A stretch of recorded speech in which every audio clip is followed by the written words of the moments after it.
Chapter 1. The spring sunshine beams down from a clear blue sky, cherry blossom trees lining the road in clouds of pink, and before me rises the hallowed educational institution of Kuo Academy. It's a nice school. Very fancy, very classy. A uniform that's a little ostentatious for my tastes, but it fits the vibe, and honestly it looks very cute on the girls, so I can put up with wearing this weird ruffled shirt and long-tailed bow tie on account of the fact the girls have a more complicated but also more eye-catching uniform. And there are a lot of girls. It used to be an all-girls school until a few years ago, and boys are still way in the minority here. Unfortunately, this doesn't mean they're all ravenously starved for male company and appropriately desperate that even a chubby nerd like me can get lucky, but even with my preference for 2D women, I can appreciate the view of my fellow students as we approach the school. Though the view of the student council president hanging out just past the gates is a bit less welcome. Don't get me wrong, she's cute too, but, well, she just rubs me the wrong way. Never did well with authority types, and you can tell she's one of those that takes the position super seriously, like she's the one actually running the school. Even what she's doing now, watching everyone come in as if to say, "Welcome to my kingdom, I've got my eye on you," it all comes across as very try-hard. Sure, Torai, good morning. I still greet her as I enter, looking down at the short bespectacled girl through my own glasses. "Oh, Nano." She gives a curt nod in reply, adjusting her glasses and then dismissing me as her gaze turns to the next group of students approaching the gate behind me. That's it, I don't slow down to chat or anything. We're in the same year but different classes, so it's not like we're friends or anything. And that's me, Jiro Onano, 17 years old, third-year high school student, and president of the anime club. Funny to say that considering what I just said about authority types, but it's not like the anime club was ever very hierarchical. Especially considering the graduation of my senpai and the other guy in my year having moved away to Hokkaido, I'm actually the only member of the club. I did put up a few flyers at the start of the semester, but it doesn't seem like any of the new first years were interested in joining. Did I end up milling around a bit after entering the school itself before heading to my classroom just a couple minutes before homeroom. While I'm not actively disliked by my classmates, I'm not particularly close to any of them either. I don't like just sitting there by myself while other people are clustering up and chatting around me, or worse, looking at me like I'm the weird friendless loser. But once class actually starts, I can just keep my head down and focus on the lesson. Or on the girl sitting in front of me. Rias Gremory is definitely the hottest girl in the school, and I overhear enough to know I'm not alone in that appraisal. While Akeno Himejima, sitting a few rows over, is also in contention, there's just something magnetic about Gremory. Maybe it's the hair? Such an eye-catching shade of red that draws the gaze to her, and then you're further rewarded by seeing an absolutely dynamite figure. I'm pretty sure Himejima actually has bigger tits, which is definitely admirable for a Japanese girl to defy stereotypes and beat out the buxom European princess, but there's not much in it, and there's just something so eye-catching about Gremory that I'd still rate her as my best girl. 5 to 14 Fate/Grand Order sub, active skills, critical, star Regan up / party Jiro. Gains access to one of the skills from this page, chosen randomly. Summer Mirage, B rank a skill that gets others involved in her trendy summer story. Since she decided this'll be a one-time summer memory, her mindset has been sublimated into this skill. Jiro and allies fighting alongside him are far more likely to strike weak points or otherwise inflict critical damage with their attacks. This skill also makes it more likely for others to get involved in his life and generates a trendy summer mood to such encounters. Seeing the way her breasts squish against her desk as she leans over it, the way those subtle vertical lines of her shirt distort to emphasize the size and shape. Really could just zone out staring at those. It's not like I'm one of those guys that tries to peep into the girls' locker room, but there's nothing wrong with admiring what's freely put out there, right? Oh shit, she's looking back at me. I quickly avert my gaze, but I catch her smiling, and so I awkwardly return it before she goes back to looking at her workbook, and I suppose I'd best do the same. At least the desk obscured the chub I was starting to get from ogling her, and hey, she didn't glare at me or anything. She's a nice girl, there's no denying that. Also, I kind of like that she's running the occult research club. It's a similar kind of outsider thing as the anime club, although given her club has basically got the run of the old school building, it's clearly one that's more beloved by the school than the anime club's little room facing up against the baseball field. A girl with that kind of social cachet that's into spooky stuff is just kind of charming though. The morning goes pretty normally though, it's not until lunch when something unusual happens. I'm getting up to go to the cafeteria when Gremory steps alongside me from her own desk and asks, "Hey Jiro-kun, you're still in the anime club, right?" Yeah, I answer, catching Himejima giving us a weird look from closer to the door. The two of them usually go off for lunch together, and this is certainly the first time Gremory's decided to chat me up during lunchtime. Wanting to try and draw out the conversation myself though, I keep going even as my steps slow. Just me though. Najakima and Tomo graduated and Ichiro's family moved away, so place is kinda dead. Oh, you're all on your own. Her voice drips sympathy as she raises a hand to her mouth. That's so sad, I thought there'd be more anime fans in a Japanese school. That's kind of adorable, I'm not gonna lie. You a fan yourself, Gremory? I ask, feeling my lips turn upwards. When she nods, I decide to take a stab in the dark. You seen Dusk Sister of Revenant? It wasn't terribly popular ST season, but the occult theming might make it good for what I know of her. That's the one with the jealous ghost, right? She smiles as well, leaning closer and lowering her voice. I thought she looked like Akeno. Era, who's jealous? I feel a shiver. The good kind. Himejima just has that kind of voice. Gremory might be nicer to look at, even if there's not much in it, but if I could just close my eyes and listen to one whisper in my ear, I'd have to pick Himejima. She's sidled up alongside her friend and is looking at me with thinly veiled amusement. Well, she was only jealous because she was a ghost and couldn't touch anyone. She was definitely the hottest girl in the show by far. I speak up, only belatedly realizing that was kind of a stealth compliment to Himejima. I feel a little embarrassed. I'd just been talking like I would have done with my anime club buddies and it slipped out. I've never really flirted with a girl. Most girls at school turn their noses up at me or just ignore me, and these two have generally been in the latter camp as long as I've known them. But Himejima seems pleased, pressing herself against Gremory's side in a display that would seriously let one properly validate the fact she has the bigger boobs by being able to compare them so closely. Well, touching isn't a problem for me at least, she says with a breathy chuckle while I do my best to keep my gaze above the neckline. Haha, guess not.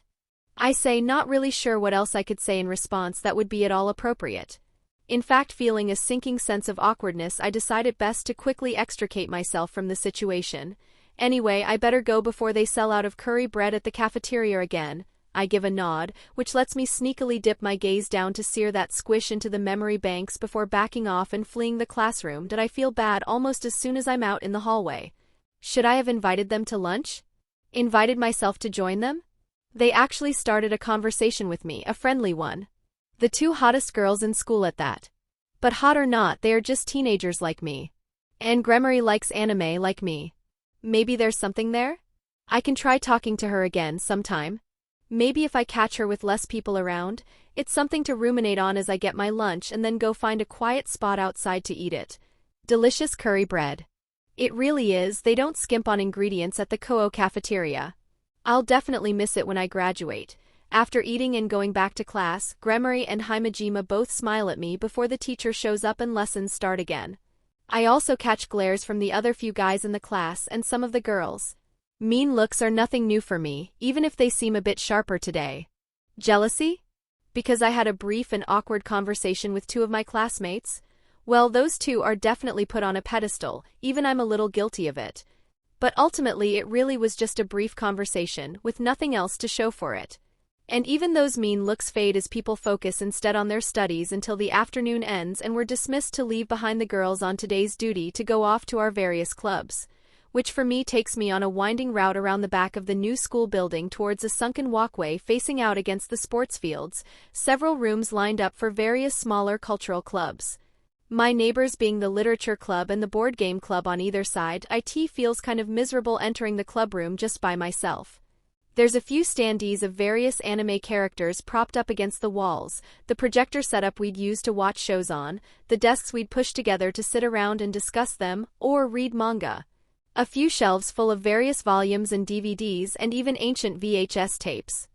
The history of the Koho Academy Anime Club all laid out here, and it's all come down to just me. It's funny to think when this was an all-girls school there would have been girls holding this club together.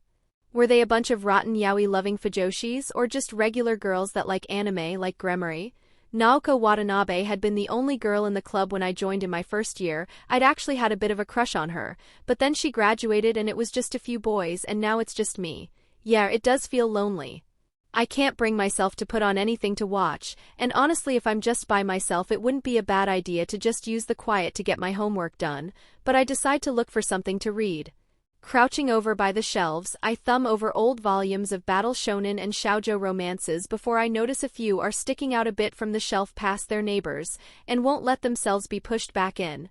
Pulling them free and snagging what's jammed up against the back of the shelves, a slim little book with a cover proudly proclaiming, "My quiet little sister turned into a Gyru cock destroyer," and a picture of a tanned and blonde girl giving a V sign with her tits spilling out. Of a leopard print bikini that I can't help but laugh. It's like finding hidden treasure. It's definitely not one I've read before, and with no one around to judge me for my reading material, I bring it over to one of the desks and sit down to read.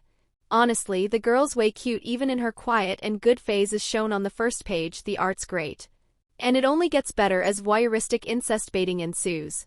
3 to 9 Blue Archive Intact Crystal Hanawa. Intact Crystal Hanawa. It gleams with a suggestive pink shine. I'm just starting to get into when with a quiet thump an object suddenly appears on the desk in front of me. It's clearly crystalline, like rose quartz or something, about 20 centimeters tall with a rounded shape and odd little bumps near the top.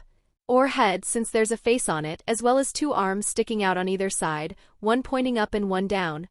What the hell? Distracted from the doujinshi, I reach out to heft the object up.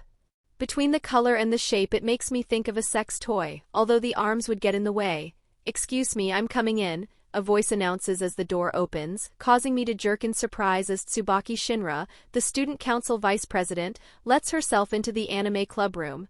We briefly lock eyes before her own gaze dips to what's in my hand and her eyes widen and her cheeks turn red, making clear I'm not the only one who thought this thing had a lewd connotation. "What are you doing with that?" she shrieks after a moment of embarrassed recognition. "I don't know, it just appeared." I blurt out back, setting it down on the table, its base seeming weighted for stability, and then I quickly flip my quiet little sister turned into a Gyru cock destroyer closed face down, the back cover mercifully not having anything incriminating on it. That sort of thing shouldn't be in a... I mean... Her tirade cuts off as like me she notices the arms and face, which change it from totally a dildo to weird-looking statuette. "Never mind," she huffs out, clearly thinking better of it and deciding to just move past the whole thing. "Oh, Nano-san?" She looks around the room briefly as if verifying no one else is present before focusing on me. "You're now the only member of the anime club, correct?" Oh, did I see where this is going? Why else would a member of the student council show up here? "Yeah, since Ichiro transferred out it's just me," I confirm, no way of hiding that. The school can't support a club with only one member. This room could be better used as storage for one of the other clubs, and we can't give a club budget when it's just going to be one student's pocket money. "I'm afraid we're going to have to disband the anime club," she says crisply, and I just feel the strength leaving my body. 2 years of memories watching shows, reading manga, chatting with fellow nerds all in this room. All to be shut down under my watch. So what, the board game club can use the room as an oversized closet. I mean, we might still get more members. I say weakly because I have to try. She looks at me with something I'm not sure is pity or disgust. "We're a month into the school year, everyone's already signed up with the clubs they want," she tells me. There might be a transfer student, even I can feel the desperation in that one. And it's enough to make her attitude land firmly on disgust from what I can tell. "This isn't one of your animes, you know that's not going to happen," she says coldly. My shoulders slump at the brutal reality of it. "Yeah, I know," I agree. If she'd ambushed me with this at the start of the semester I'd have fought against it more, but she's right. It's been a month. A month of coming to this quiet room and sitting by myself for an hour or two before going home. That alone has worn me down to the sad truth of the situation. The anime club is dead, she seems to relax some herself. She probably was expecting a fight. Instead though, she and I catalog the club's belongings so it can all be stored for either a future renewal of the club or to be donated somewhere. Of course I can't just take it all home with me. There's no rewards for presiding over the death of a club, but I do manage to sneak that hentai doujin into my bag while her back is turned at least. Which doesn't help at all when we later find another hidden treasure. Revenge hypnosis on my bully's mom. This is, I'll be confiscating this. I mean destroying it. "What kind of filth is this?" A red-faced and sputtering Shinra blusters as she leafs through it, and I lean a bit closer to read over her shoulder. Well, I mean, it's pretty old. Definitely before my time. Nice art though, they really do draw them. Plush, I opine, doing my best to sound like a polite art critic and not a sleazy porn aficionado. She whirls around, which looks quite dramatic with her ultra-long hair, and glares at me. We should have shut down this club years ago, she declares, earning a glare back even as she closes the comic and puts it aside so she can continue inventorying the more acceptable manga volumes taking up most of the shelves. The two of us finish up, no doubt thinking bad thoughts about each other, before she comes back to the weird pink statue. Is this meant to be an anime character or something? No, it just appeared today, I answer, deciding not to get into how it literally appeared out of thin air. Like I heard it land on the desk, like someone set it down rather than falling from the ceiling. But she'd just think I was crazy if I tried to belabor that, so just assume someone mysteriously left it in here. Well, I suppose you can put it in the lost and found, she ventures. I was thinking maybe check with the Occult Research Club. I mean, it looks kind of eerie, doesn't it? I counter. Surprisingly, she agrees with, it does seem to have a strange energy. Which makes me give her a second look. Really? You feeling its aura or something, Shinra? She glares at me again. I'm used to those kinds of looks from pretty girls though. In any case, we're done here. Have everything boxed up and ready to move out by the end of the week. That hurts more than the glare. Going over everything had actually been kind of fun. A little trip through the history of the anime club. But that history's ending now. I just slump as she leaves, taking a look around before shoving the weird statue into my bag and heading home. I can try showing it to Gremory or Himejima tomorrow, be a nice excuse to talk to them if nothing else. Home, such as it is a quiet apartment within walking distance of Kuo Academy. My dad lives and works in Tokyo, and mom's been out of the picture for years. I've got an aunt and uncle in Kuo that live close enough to check up on me now and then, but as a mature and responsible teenager I'm mostly left to fend for myself. If the dream of going to a school with such a lopsided gender ratio had borne out, having my own apartment would have made for some incredible high school years, but I've never even brought a girl home once. 4 to 15 dead or alive Mizong Yia style of Chinese kung fu characterized by deceptive movements and intricate footwork. Due to the role strength, Jiro becomes an expert practitioner, equivalent to a grand master. This does not come with any physical conditioning, but he knows how to work within his own limits. It was later in the evening when I was settling in to entertain myself with fantasies involving two of my classmates when I was suddenly derailed from thoughts of Himejima and Gremory's symmetrical docking with a startling realization I know kung fu. Just all at once, suddenly knowledge bloomed into my head. My understanding of fighting mostly born of stuff from anime and video games along with a little bit of karate I'd done in elementary school got completely superseded by new knowledge and instincts. Ways to move my body, how to draw strength from my core, methods to distract and disorient an opponent before going in for a powerful kick. It was insane. I felt like I must have gone insane. How could someone just suddenly know something like that? But the knowledge all felt sure and certain inside my head. Did I stand up from the futon I was sitting on, the motion smooth and sure, legs bending under me and then straightening without needing to lever myself up or grab anything for support.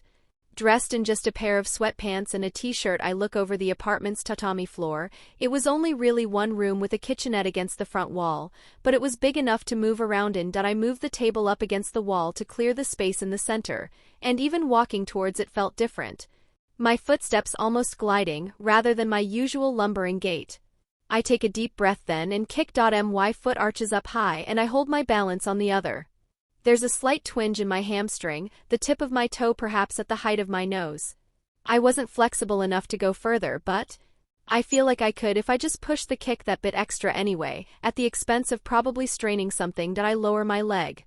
The motion controlled, not simply feeling it drop as my endurance and balance gave out. More kicks follow. Punches too.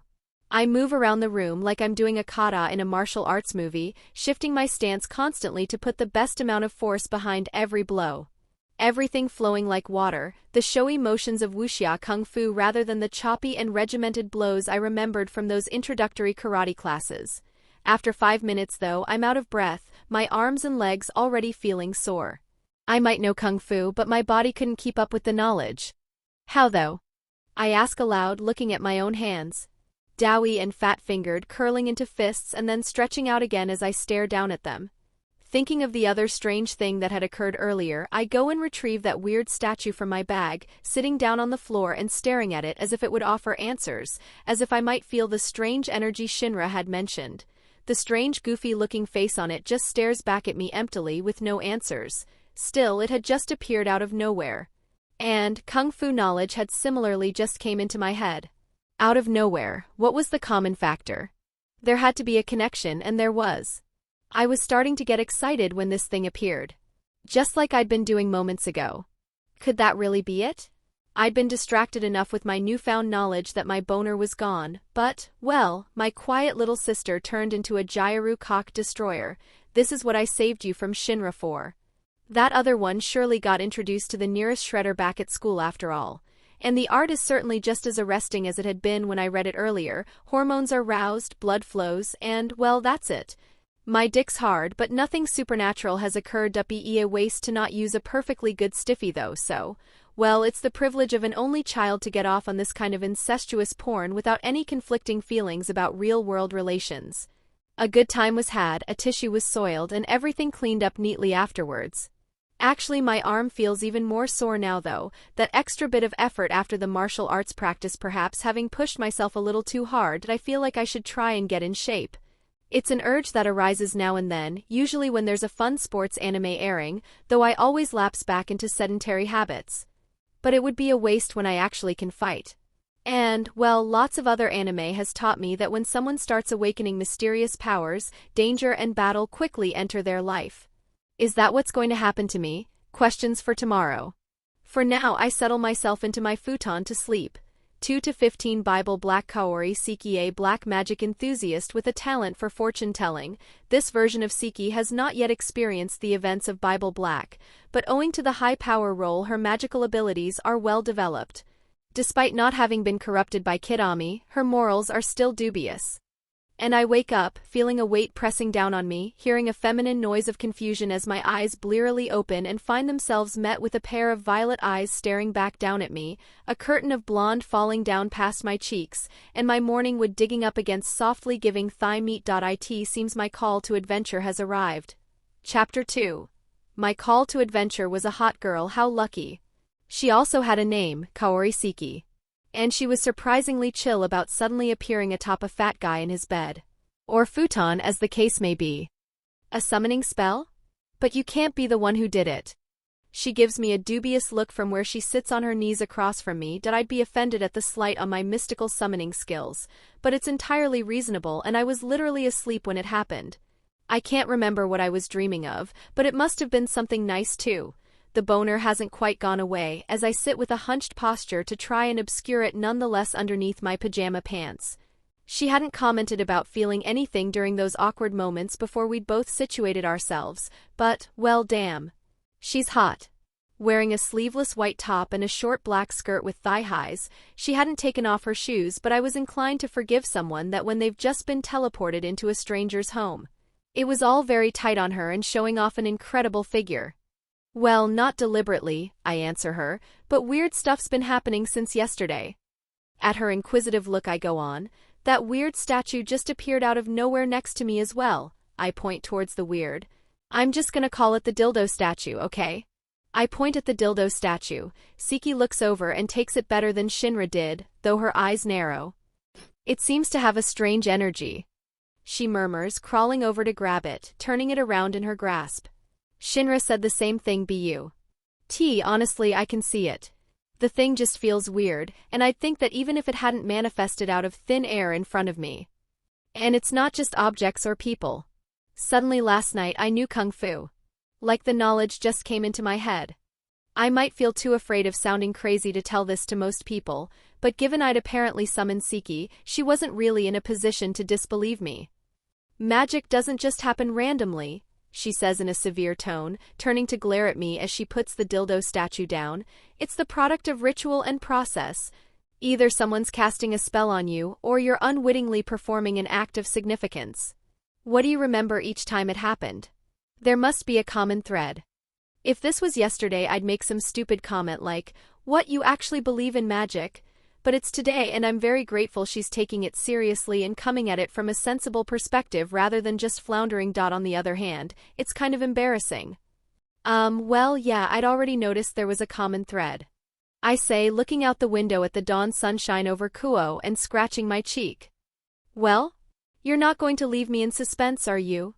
She asks, crossing her arms, which draws my gaze back to her, and the way the gesture elevates her already perky-looking tits, I can definitely feel my face heating up. It happens when I get horny, I admit it, no way able to look her in the eye while saying that. Fufufu, she giggles, reaching back to run a hand through her long blonde ponytail. And you summoned a sex toy and a beautiful girl? And kung fu skills. I blurt out defensively, glaring back at her smugly mocking gaze. A gaze which dips shamelessly towards my crotch.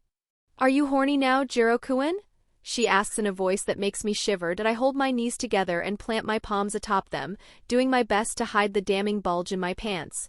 I mean, I just woke up with it, I protest. It's just a thing that happens to men. I wasn't even conscious. I can't be held responsible for random acts of morningwood. She leans forward, getting on her hands and knees towards me with her butt in the air, a feline motion that brings her closer, and then I feel her hand on my thigh. Is this the first time a girl's touched me? All I can think of otherwise is holding hands with a classmate on kindergarten trips. My dick twitches, and she can definitely see that as she pushes her wrist against my own, moving my arm a bit out of the way from my defensive posture. I thought I felt something when I was on top of you. She murmurs playfully, looking right at it. Her tongue slides briefly over her glossy pink lips and her hand begins inching up the cotton of my pants leg. So if getting you horny makes the magic happen, what happens if? Closer and closer her fingers caress up the doughy meat of my thigh. My knees settle apart from one another as my posture shifts and my breath comes faster. Is this it? Is this hot blonde girl I literally just met really going to give me a handjob? A blowjob? Have sex? Possibilities race through my mind with dizzying intensity, and the sensation of my pants dragging against the stiff bulge of my cock from the tension of her fingers working their way up my thigh serves as an intoxicating prelude to what's coming. What's coming? Wait, I start, feeling the tension inside me suddenly boil up, my face scrunching with effort and my shoulders hunching as I try to hold it back, but to no avail. I come before she's even touched it directly, a hot gush of sperm boiling up and staining through my underwear and my pajamas. A dark stain blooming at the tip of that trapped bulge, the briny scent of cum in the air, she giggles. A more jittery sound than the one she'd let out earlier, and her hand lifts off my thigh. Well, that was easy. Were you that pent up, Jiro-kun? No. I jerked off last night even. I slump in place, the pleasure of that orgasm completely overwritten by the humiliation of premature ejaculation. I mean, I wasn't expecting it and it was my first time. I say lamely to try and justify myself. I could tell, she says with an unbearable note of knowing smugness in her voice. That gets me to glare back at her, even if I know it's sullen and weak. Oh, fuck off. Even if it wasn't all you wanted, I still gave you something nice, she says haughtily, straightening up and tossing her hair back. More importantly, did anything happen? She looks around my apartment in case anything or anyone new has been summoned. But it doesn't appear to be the case. Didn't feel anything, I answer, tugging at my pants and feeling the slimy goo moving around my softening dick. Ugh, look, let me shower and change and then we can figure stuff out? Just make yourself at home, I guess. Burning with humiliation and self-hatred at squandering what could have been an amazing opportunity, I get up and beat a hasty retreat to the bathroom, hurriedly stripping off and getting in the shower where I can soap myself up while stewing in fantasies of mysterious blonde girls. 9 to 14 Senran Kagura Ice Pillar Fana Secret Ninja Art. By spinning and dancing, Jiro can summon a whirlwind of icicles that damage everything around him, and has a high chance of freezing foes solid. This freezing is not as immediately fatal as conventional physics would imply. It doesn't require fans to use but works better with them. And despite having just nut, I'm soon hard again. I'm a teenage boy after all, this isn't surprising. What is surprising, however, is the newfound knowledge I feel. Just like my kung fu skills, in fact it feels synergistic with them given the flashy movements involved, which can apparently summon magical ice. Excitement rebounding, I bound out of the shower and barrel back into the apartment's main room. Kaori-chan, she made me come. We're close enough for me to address her like that, even if I've not called any girl Chan since probably first year of middle school. Something happened? She turns from where she's looking at my TV, the morning weather report on, and casts her eyes over the sight of a dripping wet and naked guy with a raging stiffy sticking up above his rounded belly. It's a testament to something or other that all she does is smirk and say, "I can see that, Jiro-kun." It brings me up short, though there's still an element of masculine pee. A ride as if to show off, see? Look, it got hard again real quick. We wouldn't have had to stop if we'd wanted to keep going. Not to mention I know I'm big enough that it's one facet of my physique I can take some pride in, even if it's one that'd get me arrested if I went around showing it off routinely. Yeah. Not that. My good mood is ebullient as I reach back into the bathroom and snag a towel to wrap around my abdomen, not really hiding the bulge of my erection being trapped against the bottom of my gut. It happened like with the kung fu. I know how to do this, magical ninja technique, it summons ice. Really? She reaches up to rest her hand on her cheek as she stares at me. So you got horny and summoned me, then nothing else happened until you released, then the next time you got horny it happened again? Yeah, I barely have time to go through the implications of that before Kaori lifts her top up, breasts bouncing under a lacy white bra. She tosses the garment aside and reaches behind her back, the bra loosening and then being pulled down to expose those beautiful tits freely to me. They're maybe not as big as Gremory's, but they're still big enough to be noteworthy, a wobbling bounce to them as they sway free in the air, while still being pert enough to sit high on her chest. The bra drops and she reaches down to unfasten her skirt next while I just stare in awestruck stupefaction. Right up until she meets my eyes while exposing her underwear, white lace to match her bra. "We need to test this thoroughly, Jiro-kun," she coos in a sultry tone, and that's how I suddenly find myself back in the shower with a stacked blonde babe kneeling under me, her hair out of her ponytail and being plastered down by the hot water cascading from above, one of her hands cradling my sagging hairy balls while the other secures the root of my cock. It's not quite as tall as the dildo statue, but there's maybe only a centimeter or two in it, and Kaori's tongue slips out to wet the swollen bell end, drawing a tense shiver from me at the sensation of her probing against my foreskin, peeling it back to where she can tease my sensitive glands. "MMMMGH, there is a nikshi cock, Jiro-kun," her words come out slurred from working around her constant licking and slurping, and her violet eyes stare up at me with a gaze that drips submission. Given I've seen the more haughty look she's capable of, I'm sure it's an affectation, but that doesn't mean it's not insanely hot. Her hand pumps halfway up my shaft while she kisses underneath the head, strumming her tongue against my frenulum and making my hips shake. "And you're not coming straight away." A giggle sends a thrilling vibration down my cock. "You really were pent up." And then she opens wide and swallows and fuck. My hands thrust out, planting against the glass on one side and grabbing hold of the soap tray on the other so I can hold my balance against the hot sucking sensation of Kaori bobbing her head up and down just past the tip of my cock, her tongue constantly licking and pressing against its underside. "Oh god, yeah, fuck yeah, Kaori-chan, suck it, fuck, that's so good, fuck, don't stop." I'm not ashamed to say I'm just rambling stupidly, breathy vocalizations of brainless enjoyment at experiencing the warm touch of a woman's mouth somewhere that's thus far only gotten to feel my trusty right hand.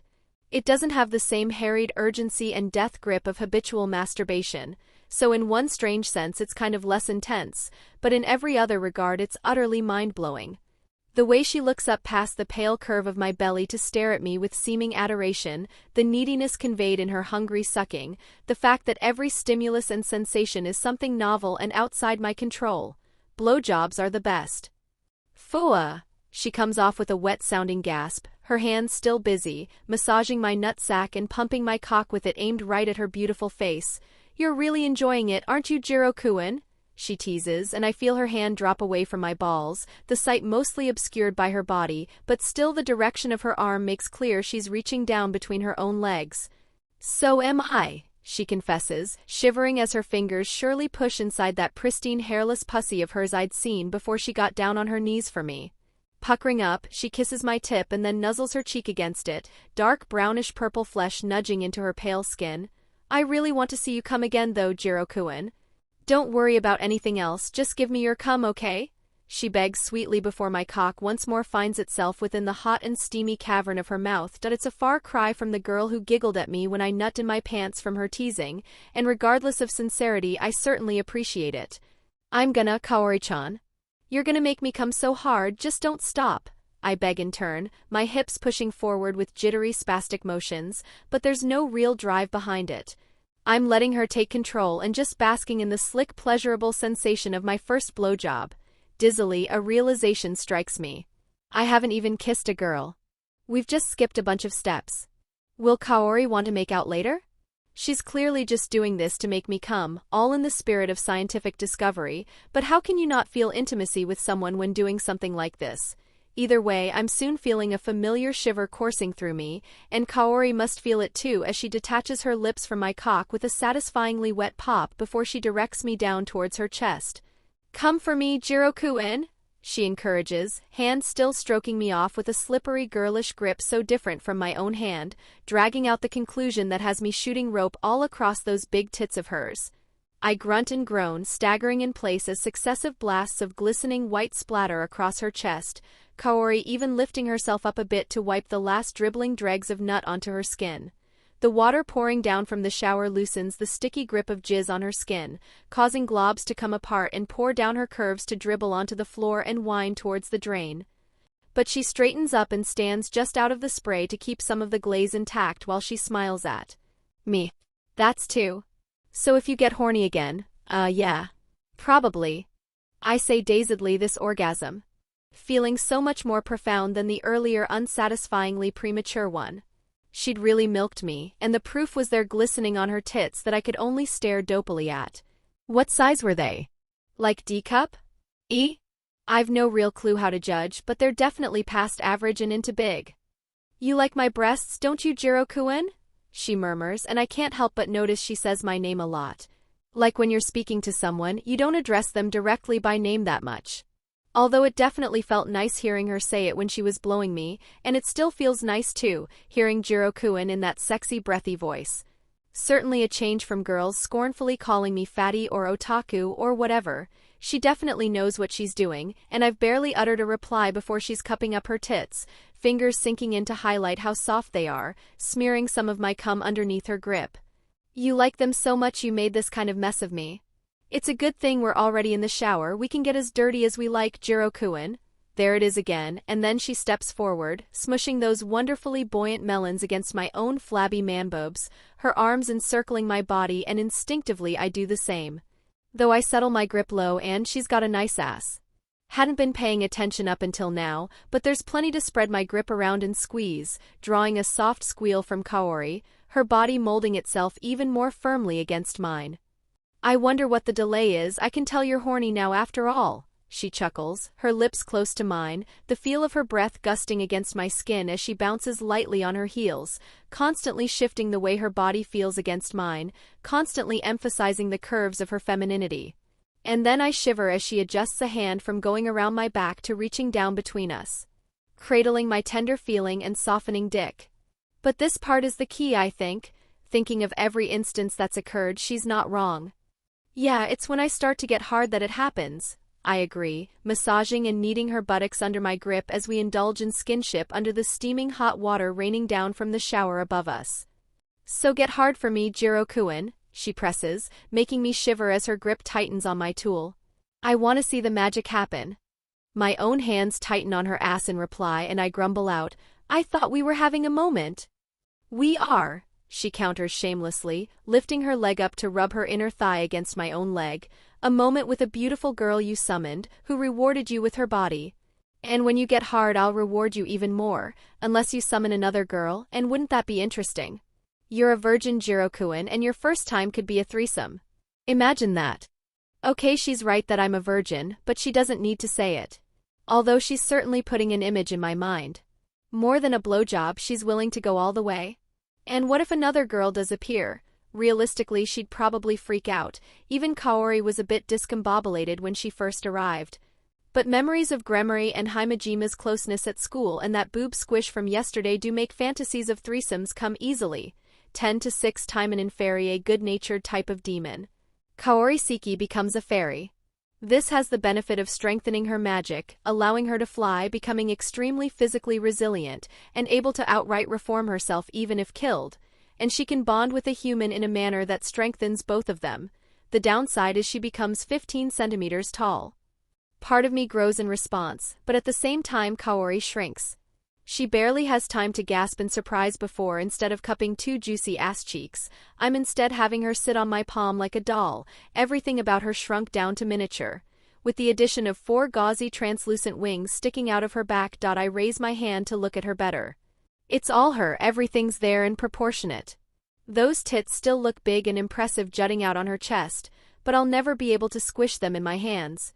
I can't help but mourn the opportunity even as Kaori looks around in surprise and perhaps fright from her new shrunken vantage, her eyes wide and expression unguarded. You're a fairy, I say, because sometimes you just have to state the obvious in times like this to make it real.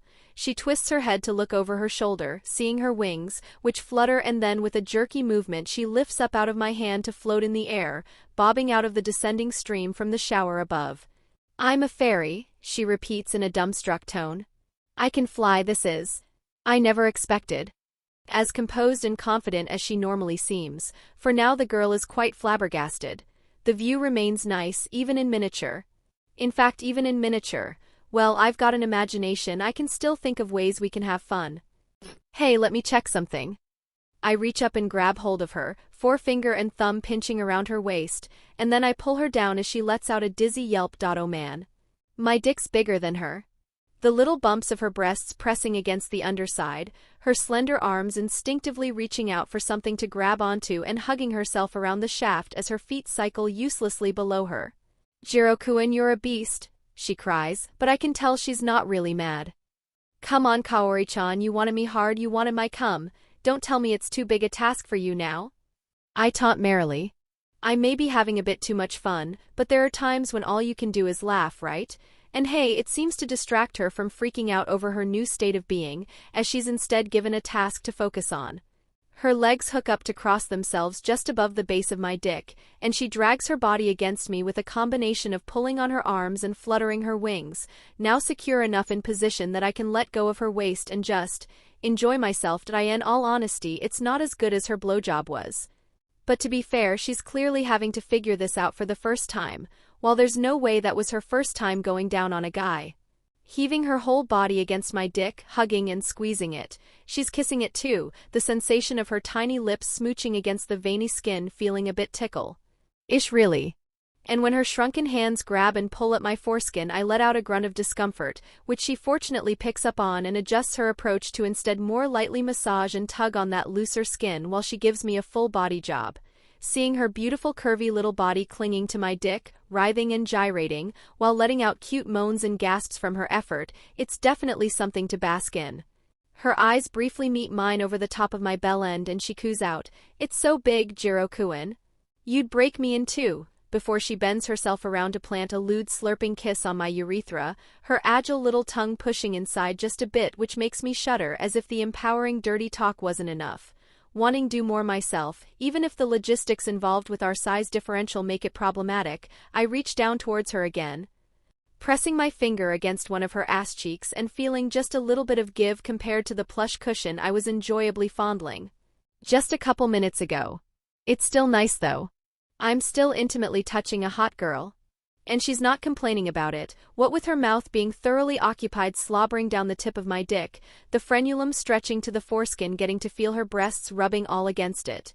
Experimentally, I reposition my finger between her legs, spread wide as they are for her, to lock them around the shaft she's clinging onto. There's no way for me to really tell if she's wet or anything, we're both soaking from the shower pouring down on us after all, but I'm touching her pussy, feeling the slit moving against my fingertip, skin shifting, parting, as Kaori gyrates herself against my manhood. Yeah, you like that? I whisper, further excited by the added intimacy of touching her like this while she's servicing me. She doesn't answer verbally, but her hips buck against me and SLLT. With a hot sucking sensation, my finger slips into her. I briefly worry it might have done her damage, as small as she is my chubby digits are kind of imposing. Thicker than her arms, even. But it seems to have gone in easy, just past the bottom of my nail, and she lifts her head off my mushroom cap to moan out, "Oh yes, Jiro-kun, it's so big." My dick twitches viscerally at the feedback, bucking her body against it, and I start pumping my finger into her while she keeps using every part of her body to try and please me in turn. It's exciting, more than just having her suck me off. We're working together towards mutual satisfaction. I'm taking part and not just receiving her efforts. And from the sounds she's making, it's working. Not like I really know what to do, and how would I even be able to directly play with her clit given how small it must be now, but even this simple rhythmic motion of my finger seems to be overwhelming for her just from how much it's stuffing her. Mha, Jiro-kun, you're so deep. Please, please, please. Given her complete lack of negative feedback, I only get more enthusiastic and bold about it. Pushing my finger in deeper while she clings onto my dick to brace herself so it can penetrate her rather than push her, her inside stretching and slipping around my questing digit as the first knuckle, and then the second vanish into her. This definitely seems like it should be doing some damage if a human-sized woman were to take a proportionately large insertion, but Kaori's loving it. And I never feel anything more than the same tightly gripping resistance, no feeling like tension's about to break. It's like her whole body's built for it. I curl my finger, and I realize I can feel it poking through her stomach against the underside of my dick. And Kaori definitely feels it as she shrieks and spasms around me, a hot slick contraction of her whole body writhing around me before she goes slack, no longer holding onto my erect member and indeed only being kept from falling to the shower floor by having my finger rooted so deep inside of her. I'm pretty sure that was her coming and not passing out in pain. But either way, I bring my other hand around to cradle her and carefully extricate my finger from her, a brief glimpse of her cavernously gaped pussy sinking into darkness between her legs before. Well, it all settles back up to show a pristine little coin slot there instead. Oh, that was. A fumbling hand grabs onto my thumb and Kaori levers herself up to sit, looking down at her own crotch and then up at me. That was intense, Jiro-kun. No kidding, I agree, but my dick twitches in frustration at the lack of stimulation when it had otherwise been well on the way to my next nut. You mind if I finish up real quick? Well, you're lasting a lot longer than the first time, but quick as you like, Jiro-kun, she allows magnanimously, a little smirk on her flushed face. Just for that, I hold her up directly in front of my dick while my other hand curls around it and starts to pump. Close enough I can press the tip against her tits, though I'm hardly going to get a paizuri at this scale. It's still exciting, and Kaori only giggles as I use her as a wank aid, quick and jerky fapping occurring until at last I grunt and twitch in satisfaction, gushing hot gooey spunk all over her chest for a second time. And despite the fact I'm clearly on my dregs and it's a rather tepid load that splurts out over her, it's plenty to glaze over her tits with how small she is, still. 3 nuts before even having breakfast? Yeah, I'm done. There's no question of trying for anything more, and perhaps Kaori doesn't want to risk another transformation, so she isn't as eager to experiment as she'd been when she jumped into the shower with me, so instead we clean up properly, and then decamp out of the bathroom so I can get dressed. Kaori does kind of have a problem that her clothes aren't going to fit her now either. So this is definitely fun and all, but if you're stuck like that, it's gonna be a problem, isn't it? How are you gonna get home? I ask as I pull on my pants. Actually, I'm not sure, I could have gone home anyway, the nude little fairy standing on my table says, gesturing towards the TV. The news is on, talking heads going on about currency exchanges. I noticed it was morning here, even though it had been the afternoon before I appeared on your bed. Then when I turned on the TV, I saw the date was 2011. She crosses her arms under her ported chest while turning to look at me. But for me the year was 2001. Chapter 3. 10 years? Had I summoned Kaori not just across space but also time? It gets worse than that though. Opening up my laptop and searching on the internet, expecting to find an ancient missing persons report, perhaps tearful news interviews from her parents, we find nothing. Kaori had never existed. Her parents had never existed. The high school she went to had never existed, so either I'd created her whole cloth with false memories, or she was from some kind of parallel world. She takes it surprisingly well. Really, this just makes things simpler. We don't have to explain anything this way, she says, standing next to the computer. I'm hunched over with a page of irrelevant search results in front of us, seeming perfectly at ease with both her small body and her state of undress. You're really okay with this? I can't help but feel a bit of disbelief. She's been pulled out of her life to a brand new world, and then changed into a tiny fairy to boot? If I was her, I'd be absolutely freaking out. All my life I've been fascinated by magic, she answers, turning to look at me. Communing with spirits. Reading the future. Dancing with the devil, her lips turn up in a lazy smirk. It's real, I've felt it. but I've never been teleported to another place. Never been able to fly. I'm willing to make sacrifices for magic, and so that's what this is. With a flutter of her wings, she floats up off the table while my eyes track her movement through the air. So let us make a contract, Jiro Onano. You are responsible for my state, and so you will provide for me and keep me close so I can experience more of your magic. And in return I will use my magic to support you, and my body as well whenever you need it. She cups one of her breasts and squeezes it, her tiny fingers sinking into plush softness in a way I sadly wouldn't be able to experience for myself. Really wish I'd gotten to cop a feel before she turned into a fairy. All right, you've got yourself a deal, I say, solely out of a sense of moral responsibility and not because she's a sexy fairy on a hole. Suddenly a blinding white light radiates from her, and even as I squint from it I feel good. Like really good. It's hard to fully quantify, but I just feel really energetic and healthy, the most obvious thing being the nagging ache in my dick from having been put through so much use in quick succession first thing in the morning is gone. The light fades and Kaori wears a self-satisfied smile as she bobs in the air. The contract is sealed. I feel stronger and you should as well, Jiro-kun. I do kinda, I agree, frowning in thought as I stand up. I try and do a high kick, like I'd done last night after unlocking my kung fu skills. This time it goes higher, above my head. No twinge. Hell yeah, I say, holding it up there, a picture of poise and balance. You're surprisingly athletic despite how you look, Jiro-kun, Kaori comments, drawing a frown. Just because it's true you shouldn't say it. In any case, what with having a girl wake me up early, there's still plenty of time to get to school even with all the distractions the morning has given. Kaori comes with, wanting to be nearby in case my magic activates again, though it's going to be a boring day for her hiding inside my bag. Having a fairy flying around or sitting on my shoulder is just going to raise too many questions. Also need to get clothes for her somehow. For the moment she's wearing a handkerchief like a toga, secured by her own hair tie. Approaching the school I see Shirtorai hanging out by the gates like she does every morning. And she's staring at me.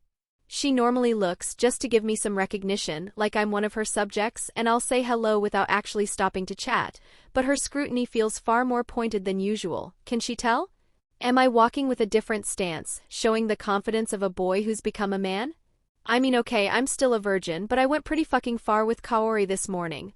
Oh wait, she's looking at my feet. She's literally noticing how I'm walking differently because I'm walking differently.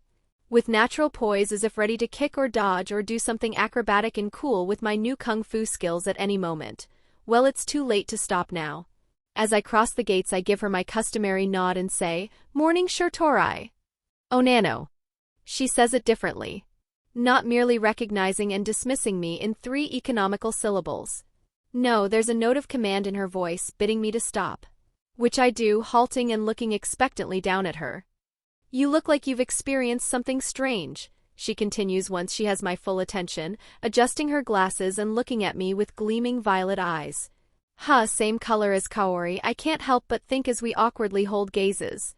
My club's getting shut down, I answer after a momentary floundering, wondering what she can tell and what she's inferring, but not wanting to get into magic is real and regulated by my erections with the serious-minded student council president. Her eyes narrow and she lets out a very small sigh. I'm sorry about that, but we have no choice given the lack of other members. Still, if you have any concerns about anything at all, she puts a weird stress on those last words, the student council's doors are open. Okay? Thanks. I say, a bit discomfited to be receiving such consideration from a girl like her. What's her game? Fortunately, she doesn't push further, merely nodding and turning to look back over the road approaching the school, and I gladly take the dismissal to head into the school itself. There's time before class, so I go to the anime club where I can let Kaori out of the bag, so to speak. That girl outside, she knows something, she says with confidence as she climbs out of my leather satchel and lands barefoot on the desk, while I take out the dildo statue so I can leave it here for now as well. Sauna Shirtorai, she's the student council president. I think she probably noticed I was moving differently because of my kung fu skills, but I don't know why she'd care, I answer, still glad I'm not the only one who felt there was something off about that encounter. We should have brought my tarot cards, I could have done a reading on her. She frowns, looking up at me. Fortunately, when she'd arrived, she'd had her purse with her, and apparently Kaori is the kind of girl who never leaves home without her divination implements. But I hadn't bothered taking them with us, my bag full enough between her and the statue, and it's not like she can do a reading while cooped up in there. Can try after school, I suggest. Actually, I was planning on talking to the Occult Research Club. I'm just not sure exactly how much to say. Maybe they might recognize this kind of statue, but showing them a real live fairy might be a bit much. It would be easier if I could talk to them. I can sniff out a poser or an amateur easily, she declares with a haughty toss of her hair back over her shoulder. Well, I'll try talking to Gremory about this and you can listen in, get a feel for how legit she is that way. I suggest picking up the statue. Admittedly, bringing this kind of thing to show the school's top beauty is probably going to get some kind of reaction, but what can you do? Gremory? She repeats stiffly, her wings fluttering as she lifts off to float closer to my face, staring at me with a serious look. Yeah. Rias Gremory, she's the president of the Occult Research Club, and she's in my class. I think she's European. I venture, not sure what's brought that reaction on. It is an unusual name, I'd never heard it before meeting her. Gremory is the name of a Duke of Hell, one who speaks of hidden treasures and seduces maidens. It's a portentous name for one steeped in the occult. She speaks like she's giving a lecture. Once again, I'm briefly distracted by thoughts of Gremory and Himejima on the subject of maidens being seduced, but after a momentary sloppy smile at the thought I say, well, that's a good omen? I think. I mean, if she's connected to hell, maybe that's bad. I'm looking forward to meeting her to see if she can live up to that name, Kaori says, lowering herself down to climb back into my bag, which I close up and head on to class with, and immediately start getting dirty looks and hearing whispers from girls who see me carrying around what totally looks like a dildo. Fuck, but I'm no stranger to the scorn of the fairer sex, and besides I got to score with a hot girl today. Even if Kaori says things like I'm a virgin or I'm out of shape, she still sucked my dick, so I'm coming out ahead. Luckily, once I reach the class, I can see Gremory's already in her seat, so I go straight over to her. Hey, Gremory-san, good morning. Can I ask you a question about the occult? She turns to look at me, an expression of mild surprise, no doubt at having me strike up a conversation with her, but she doesn't seem displeased. In fact, even when she sees me holding a dildo statue, she just looks interested. There's no blushing or stammering like Shinra yesterday, or the kind of shameful looks I was getting from everyone else in the hallways. Jiro-kun, good morning. She shifts her seat around further towards me. Of course, if you've had a mysterious encounter, that's what the Occult Research Club is for. Does it have something to do with the object you're holding? I plant the statue down on her desk, and I can see we're getting attention from her classmates. Whispers of predictable shock and outrage that I dare besmirch Rias Gremory's pure eyes with something so lewd. I do my best to tune them out as I say, yeah, it's this statue. It just appeared. Mysteriously, I nod, doing my best to convey the eerie and otherworldly nature of its appearance. It looks kind of cute. She is completely unbothered, however, reaching over to pick it up, turning it around in her hands. But I've never seen one like this before. Soft. I feel it. A soft and giving sensation of roundness pressing against my arm. The smell of perfume like cherry blossom, and a sinful voice right beside my ear. Era, that's a strange-looking Hanawa statue you've got there, Jiro-kun. Reaching past me, Himejima's fingers trace over the head of the statue, her touch far more sensual than how Gremory is simply holding it, reminding me of how Kaori was touching my dick in the shower earlier. 8 to 13 Queen's Blade. Nanale, an arrogant angel dropout. Nanale is nonetheless quite powerful and skilled. She arrives fresh after being sent from heaven to take part in the Queen's Blade tournament. Since the head angel isn't actually around to punish her, she won't suffer any consequences if she spills her holy milk. If you want to enjoy the rest of the chapters, go to my Patreon. Link is in the first pinned comment.